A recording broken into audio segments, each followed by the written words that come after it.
povo do estado do Ceará e do meu Brasil. É com imenso prazer que começo mais um programa Anselmo Mororó, ao lado da comentarista Sandra Sampaio, e hoje o nosso convidado é o deputado Eduardo Bismarck. Seja bem-vindo, deputado. Tudo bem, amigo? Muito obrigado pelo convite, Anselmo Mororó. Também um prazer estar ao lado aqui da amiga Sandra Sampaio, na TV Capital aqui, para debater esse tema tão importante que são os jogos de aposta no Brasil.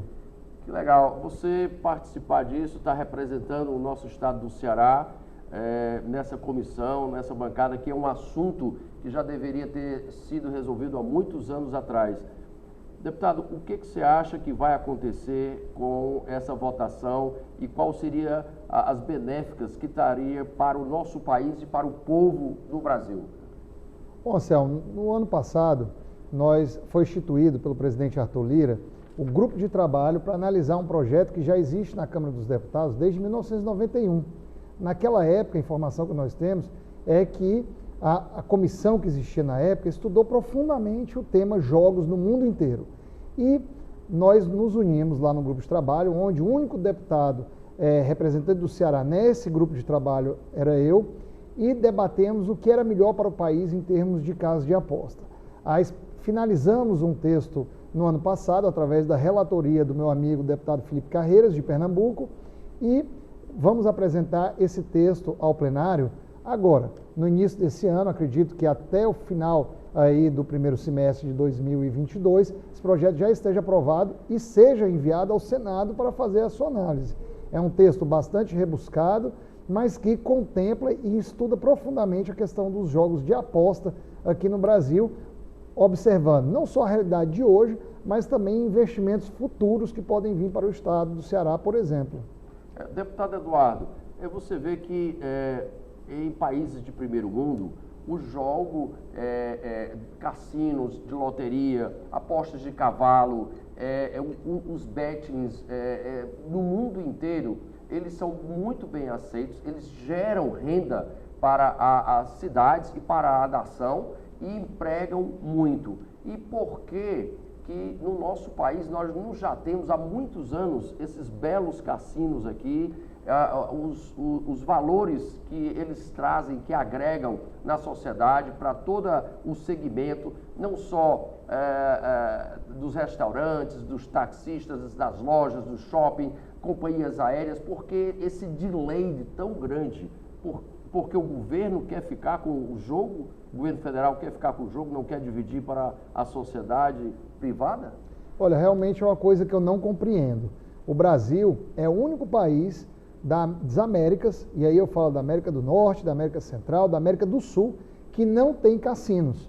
Aqui no Brasil nós já tivemos, há muitos anos atrás, estou falando da década de 50, que a gente teve e os cassinos foram fechados. Agora, a nossa intenção é reabrir, que a gente possa ter esses grandes equipamentos turísticos. Por que eu falo equipamento turístico? Porque na hora que a gente tem que a gente chama hoje de resorts integrados, o que é o resort integrado? É um hotel gigantesco que tem um cassino dentro dele, tem um palco para shows culturais, tem diversos restaurantes dentro dele, mais de um restaurante dentro desse hotel.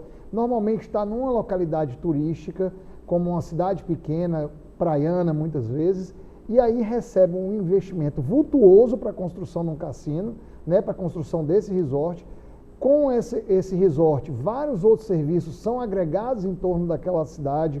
São pessoas que se deslocam das suas cidades para ir conseguir emprego nessa outra cidade, garçons, taxistas, transfers do aeroporto que vão para aquela localidade. Aí ganha, por exemplo, o bugueiro, que está perto do resort, ganha a pizzaria, que está perto do resort, ganha uma gama de empregos. Camareiro, cozinheiro, né, deputado? Camareira, cozinheiro. Todo o segmento. E o imposto também que é arrecadado naquela localidade, tanto impostos municipais, que vão para as prefeituras, como impostos estaduais e impostos federais. E hoje nós não temos essa opção. Não é o cassino propriamente dito que dá aquela arrecadação somente. Você tem a arrecadação do próprio empreendimento turístico.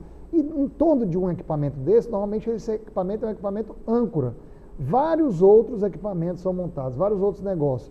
E aí eu realmente não compreendo por que o Brasil, que aceita, que enxerga e vê o jogo do bicho acontecendo todos os dias na sua cidade, que vê e enxerga as casas de apostas não regulamentadas funcionando todo dia nas suas cidades, não consegue admitir a criação de um cassino. Por isso que o projeto de lei ele trata de várias coisas, como os resorts integrados com cassinos, os cassinos turísticos, bingos, legalização do jogo do bicho, que é hoje apenas uma contravenção considerada sim, mas já tem várias jurisprudências que permitem até um determinado jogo estadual, e também a questão da casa de aposta. Hoje, essas casas de apostas não têm regularidade CNPJ, recebem recursos, porém, toda a arrecadação daquelas casinhas azuis que a gente viaja muito pelo interior e vê o pessoal apostando em jogos de futebol, tudo, vai todo para o exterior, não fica arrecadação, o dinheiro do brasileiro está indo para fora, para uma coisa que nós praticamos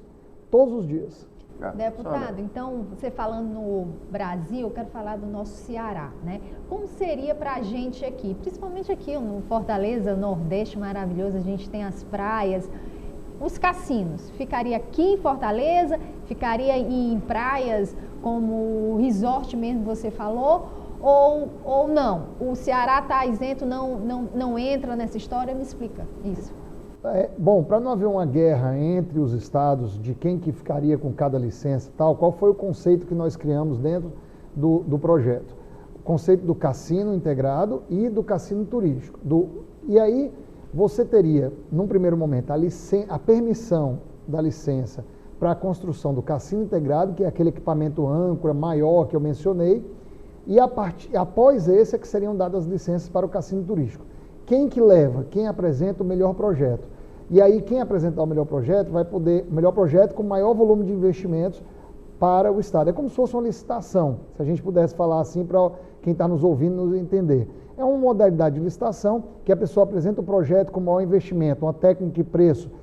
E quem vai apresentar é que vai decidir onde vai ficar o seu cassino. Então pode ir para o litoral. Aqui no Ceará a previsão é que nós temos pelo menos 2 cassinos de grande porte, dentro ou de Fortaleza ou de alguma praia próxima, conforme o investimento e o projeto que for apresentado por esses investidores. Então é um conjunto, é o cassino mais hotel. Exatamente, cassino, hotel, restaurante, bares, tem um mínimo de número de quartos, um mínimo de número de restaurantes, é obrigado a ter shows culturais locais dentro, então aquelas grupos folclóricos, grupos culturais, artísticos que a gente tem, tanto na localidade como de grande porte, eles são obrigados a estar se apresentando diariamente dentro dos cassinos e dos hotéis e resorts. Vai fomentar toda a economia, a cultura, um destino. É muito importante que a gente não perca mais tempo no Brasil de ter esse tipo de investimento. E é principalmente para o Ceará, que é o primeiro PIB, aí, a capital de Fortaleza, primeiro PIB. E como é que ficaria essa licitação? Ela seria dividida ou ela é ampla? Você ganhando uma licitação dessa, você pode operar o cassino, você pode operar o jogo do bicho, você pode operar as casas de apostas, ou cada uma vai ter a sua segmentação dentro do projeto de lei, que é os 442/91? Cada qual tem a sua modalidade. Então, por exemplo, no caso dos cassinos, a gente tem a lei que permite que o governo emita faça a solicitação para ter um investidor. No caso de cassinos turísticos, será um outro tipo de modalidade. O ganhador do cassino do resort integrado, quando ele compra a licença do cassino, ele tem que dizer quantos quartos de hotéis, quantos leitos de hotéis ele vai colocar, onde que será o cassino dele, quantos restaurantes, quantos funcionários ele pretende empregar dentro daquele equipamento. O resort, o cassino turístico, a mesma coisa. Os jogos do bicho e o jogo eletrônico, né, essas casas de apostas, eles são considerados de outra forma. Basta que a pessoa se inscreva lá com o seu CNPJ e cumpra os pré-requisitos para funcionar dessa forma, que são coisas que você enxerga melhor o apostador e evita, por exemplo, a preocupação de alguns, que é lavagem de dinheiro e outras coisas que possam vir agregar esse tipo de serviço. Deputado, e para as loterias estaduais que já têm contratos com o Estado, elas permaneceriam, elas seriam adequadas à legislação ou elas teriam que concorrer também à legislação? As loterias estaduais, segundo o nosso projeto de lei, nós não mexemos nela, muito pelo contrário, nós reconhecemos que as loterias estaduais elas já estão plenamente legalizadas. O que a gente vai estar fazendo com o projeto é dando uma legalidade maior ainda para esse tipo de negócio, para as loterias estaduais continuarem funcionando. E aí, se houver alguma preocupação, alguma lacuna na loteria estadual, como o próprio jogo do bicho, isso aí fica absolutamente legalizado. Qualquer dúvida que ainda paire sobre esse tipo de aposta, deixa de existir a partir da sanção do projeto de lei. Aqui está tudo bem, tudo ótimo, né? Está parecendo ser uma coisa muito bacana, mas na real, lá na Câmara, deputado, o que é que o senhor acha? O senhor acha que tem possibilidade disso passar aí adiante? Eu acho que é uma resistência hoje muito grande de alguns segmentos dentro da Câmara dos Deputados. A gente viu na própria votação da urgência do requerimento, quando na maioria das vezes a gente vota a urgência por consenso e com 100% dos partidos apoiando, que essa votação da urgência já foi nominal. Por quê? Porque há sim uma resistência. Como muitos assuntos na Câmara, a gente tem uma luta um pouco mais difícil para poder aprovar, porque alguns concordam, outros não. Isso faz natural do debate democrático.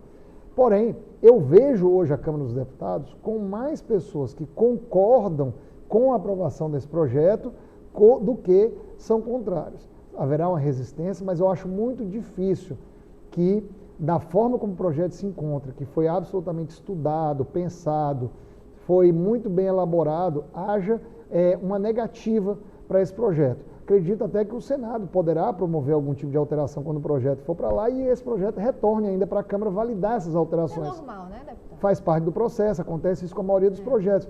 Mas eu acho difícil que ele realmente não passe na Câmara. Eu acredito que pode até haver também um veto do presidente da República, que, se o Congresso aprovar, eu acredito que o veto será derrubado no Congresso. Mas isso demora quanto tempo? Minha expectativa é que na Câmara dos Deputados, até ali final de março, a gente já tenha aprovado o projeto. Se demorar e tiver algum tipo de obstrução, no primeiro semestre a gente aprova, o segundo o Senado aprova e manda para o presidente sancionar. Acredito que esse ano a gente tem essa fatura liquidada. Deputado Eduardo Bismarck, é quase que impossível imaginar que alguém possa pensar de contra a um projeto de lei desse, num momento tão difícil que a nossa nação passa, onde os empresários já estão sofridos, as lojinhas, o pequeno e o médio empresário, empreendedor, fechando, e um projeto desse viria para fomentar, acelerar a economia e empregar as pessoas que já perderam os seus empregos. Então, é muita covardia de uma bancada que quer ir de contra ao próprio povo que o colocou lá, que são milhares e milhares. Me digam um lugar nesse Brasil que não tem o jogo do bicho, a loteria, a aposta. É impossível você encontrar um bairro, uma esquina, quase uma esquina, um quarteirão que não tenha o jogo do bicho, as lojinhas de apostas, de bettings ou até a da própria governo federal, que é a loteria. A loteria é o maior concorrente da iniciativa privada. Por que o governo federal quer concorrer com a iniciativa privada? Então, tem que liberar para que o povo brasileiro desamarre, traga os grandes cassinos, movimente a economia, do flanelinha ao contador, aos advogados, aos construtores, decoradores, venda de imóveis dentro você sabe, de um hotel. O que custa para construir um hotel magnífico daquele? Então, é um absurdo a dificuldade que nós estamos passando na nossa nação e o lugar deles abrirem as portas e abençoar o povo para ganhar mais dinheiro, trabalhar honestamente, pagando os impostos, como o senhor disse, federais, municipais e estaduais. Por que travar? Gente, nós precisamos de incentivar. Essa nação é rica, maravilhosa, deputado, um país magnífico, tem riqueza para todos, não só no jogo, mas no agronegócio, no petróleo. O senhor já viu falar que o Brasil é o único país no mundo que uma pessoa tem um barquinho é considerado milionário? Me diga quantos pescadores têm um barco de pesca de verdade, minha gente? Eles têm canoas ainda da pré-história ainda. Você pode ir aqui na Praia do Mucuripe, qualquer. Nós éramos para ter barcos pesqueiros aí, como os japoneses têm, como os australianos têm, como os americanos têm, e nós ainda estamos na era da pedra na embarcação. Eu estou só dando um exemplo que no jogo, certo? O mundo inteiro está lá na frente, anos-luz. E nós estamos ainda engateando, debatendo, se abre ou não abre, que envolve isso, envolve aquilo. Não. Olha, qualquer segmento da sociedade, deputado, o senhor sabe que tem coisas boas e coisas ruins. Então, os nossos ilustres deputados que estão lá com um projeto e são contra, eles deveriam saber que também tem deputados maravilhosos, honestos, direitos, como também tem deputados que não são bons. O que o senhor acha? O senhor acha que o jogo traria benefícios maior do que as coisas erradas que eles dizem, ou ia realmente aumentar, trazer para a nossa sociedade mais, a economia mais fortalecida, mais empregos, e aonde nós pudéssemos ter um oxigênio melhor na economia da nossa nação, deputado? Eu não tenho a menor dúvida que os jogos, principalmente esses cassinos, esses resorts e outras modalidades que possam vir a ser com a aprovação do projeto, vão trazer muito mais riqueza para o nosso país. Primeiro que hoje, se você olhar, por exemplo, o jogo eletrônico, as casas de aposta, eles já estão levando, eles não arrecadam, os empreendedores desse setor, os lojistas, os pequenos lojistas lá que estão montando seus negócios, eles não arrecadam impostos, porque eles, em tese, não são legalizados, né? Eles não podem montar o CNPJ e eles não podem contratar legalmente apontadores para poder fazer isso. E o site que eles estão apostando não é no Brasil, é no exterior. Então o dinheiro vai para fora, né? O dinheiro vai para fora. Enquanto que, então, além dele não pagar imposto, é dinheiro nosso do Brasil que está sendo mandado para o exterior através dos cartões de crédito internacionais. Um exemplo, o exemplo dos resorts, eles geram um número de empregos, não só propriamente no equipamento turístico, mas em torno do equipamento turístico, tudo que envolve as operações que você bem colocou aqui, Anselmo, de transfer, de indústria de imóveis, de investimentos, locadora de veículo, companhias aéreas, tudo isso que gera muito mais emprego. E o Brasil não pode mais esperar. Nós já perdemos o time com relação ao mundo desses investimentos. Os grandes investidores de cassino, eles já têm cassino demais no mundo, né? E aí, agora nós estamos num trabalho árduo de captação para que eles venham para o Brasil, com alguns que nós iremos abrir aqui após a aprovação dessa lei, para que a gente possa ter também esses empregos que já tem. Ora, esses argumentos que eu vejo muitas vezes algumas pessoas trazendo de que pode ocorrer num destino ou no outro algum tipo de consequência quando esses cassinos eventualmente forem, eles são consequências naturais de qualquer cidade grande e cada jogo tem a sua especificidade. O cassino, por exemplo, resort, a pessoa se desloca de uma localidade e vai para o cassino, fica lá 7 dias, 10 dias e vai embora. São apostas mais vultuosas, né? O jogo do bicho e o Sporting e a casa de aposta pequena, ela tem um volume de aposta muito pequeno. Não chega a ponto de você viciar ou destruir patrimônio de ninguém. Pelo contrário, você está gerando emprego e renda ali para milhares de apontadores no estado do Ceará inteiro. Eu viajo esse Ceará inteiro, eu chego numa cidadezinha pequena, quando eu menos espero, eu me deparo com uma lojinha, uma casinha aberta, com a porta aberta, pintadinha de azul, que é o cara recebendo dinheiro de gente que não tem cartão de crédito internacional para poder fazer aposta de R$10, R$20, R$50 e o dinheiro vai todo para o exterior. Não fica nem com o apontador muitas vezes, né? E esse apontador que está lá recebendo o dinheiro é o cara que não teve a oportunidade, muitas vezes, de arrumar um emprego formal, de carteira assinada, ou ele não teve alguma oportunidade de conseguir um outro tipo de empreendimento, ele acaba indo para esse, não como uma sobrevivência, mas eu acho que também como uma oportunidade, a gente gera mais oportunidades com isso. Deixa eu finalizar aqui com a questão voltada do cassino, com uma coisa importante. Você sabia que o Brasil, ele recebe 1/3 dos turistas internacionais que só a Ilha de Cancún recebe? Nossa. Então, enquanto a Ilha de Cancún recebe... É desse tamanhozinho, né? Pois é. Bem pequenininho. A Ilha de Cancún, por ano, recebe 3 vezes mais do que turistas internacionais do Brasil. A Ilha de Cancún é menor do que o estado do Ceará. Então, a gente não pode, porque lá tem cassino, tem grandes resorts. O pessoal que tem um poder aquisitivo alto, de vários lugares do mundo, acabam indo para Cancún, para os resorts, para os cassinos, porque é a característica do tipo de equipamento que eles procuram, né? Então a gente quer atrair esse também mercado que vem para os cassinos. E não são só jogadores que vão individualmente para esse tipo de lugar. A grande maioria são pessoas com alto poder aquisitivo, que viajam com as suas famílias, que viajam com amigos e que vão para esses destinos para poder, enquanto a esposa está fazendo uma atividade, o filho outro no resort, ele vai lá no final do dia, depois de já ter aproveitado uma praia, depois de já ter passado o dia na piscina ali consumindo dentro dos restaurantes, vai lá dar uma jogadinha e volta para casa. Essa é a imensa maioria dos turistas que vão para esse tipo de equipamento. Não tem poderiam estar vindo para cá, né, Otávio? Que poderiam estar vindo para cá. Um estado como o Ceará, ou um estado como o Rio de Janeiro, os estados que estão precisando também de ajuda, né, no Nordeste, seria uma grande iniciativa de um novo negócio para alavancar o Nordeste. E o senhor, à frente disso aí, o senhor tem a certeza que só aqui no Ceará o senhor tem mais de 150 mil funcionários fazendo esses apontadores. Uma renda que gera, que ainda não está contabilizada, quase de R$1 bilhão.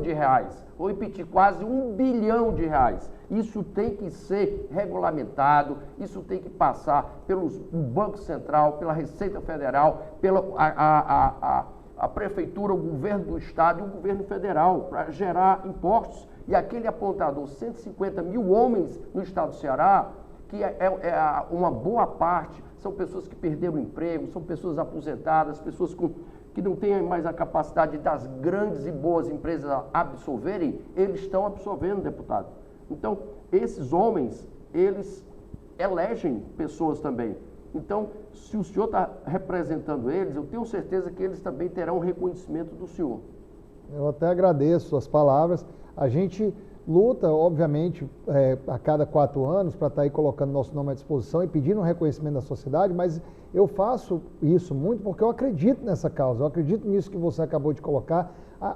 O turismo é uma das bandeiras do meu mandato, é importante, acredito muito nos cassinos, mas eu acho que além dos cassinos, que é uma bandeira forte do meu mandato, a gente tem essa questão na nossa sociedade que você muito bem colocou. Nós temos aí o jogo acontecendo diariamente à vista de qualquer um e que há um lapso legal que precisa ser resolvido para que essas pessoas possam estar ganhando dinheiro honesto, para que possam estar ganhando dinheiro, contratando pessoas, para poder estar gerando ainda mais, se existem 130 mil, que a gente chega a 200 mil, 300 mil, às vezes é o cara que tem isso como um segundo recurso, uma segunda opção de renda, né? Ele trabalha formalmente num outro lugar, é taxista durante o dia e aponta ali depois num determinado horário, ou então é a pessoa que monta um negócio para o filho, ou faz uma coisa transitória enquanto ela está ali desempregada.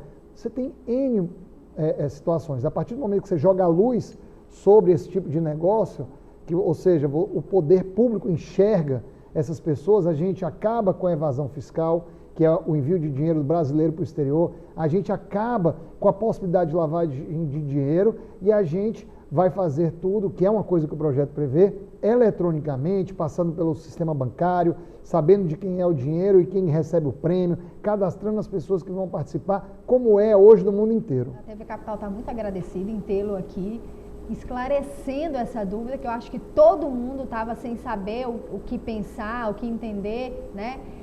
Realmente vai gerar muitos empregos, vai ser realmente, se der tudo certo, a medida vai funcionar aqui e também a gente fica torcendo que com isso venham os resorts, os jogos todos aqui para o nosso Ceará, para as nossas praias, e a bancada sempre está aberta para o senhor aqui, deputado. Bom, se você quiser deixar uma palavra final para o telespectador que nos assiste. Eu que quero agradecer a oportunidade de estar aqui debatendo esse tema que eu acho muito importante, não só para o Ceará, mas para todo o Brasil. E quero dizer que eu vou estar municiando a TV Capital de todas as informações sobre a tramitação desse projeto. E fico à disposição, nosso mandato, através das redes sociais, de toda e qualquer pessoa que tenha alguma dúvida ou queira debater sobre esse tema, assim como à disposição da TV Capital, de qualquer outra questão que a gente possa ter sobre esse projeto. Deputado Eduardo Bismarck, gostaria de agradecer a sua presença aqui, as suas palavras esclarecedoras para um belíssimo projeto, uma guerra que você tem aí para alavancar esse país, reorganizar esse setor que vem há séculos aí já conturbado. Só o governo federal que pode ser pode ter o cassino, e hoje, com o nosso governo que amplamente quer que a iniciativa privada também cresça, eu acredito que o senhor está fazendo um belíssimo trabalho para a nação e para o povo brasileiro que está aí nos assistindo. Agora, finalizo mais um programa Anselmo Mororó, com esperança no coração de que tudo vai dar certo. Um forte abraço a todos os brasileiros e até o próximo programa. Anselmo Mororó.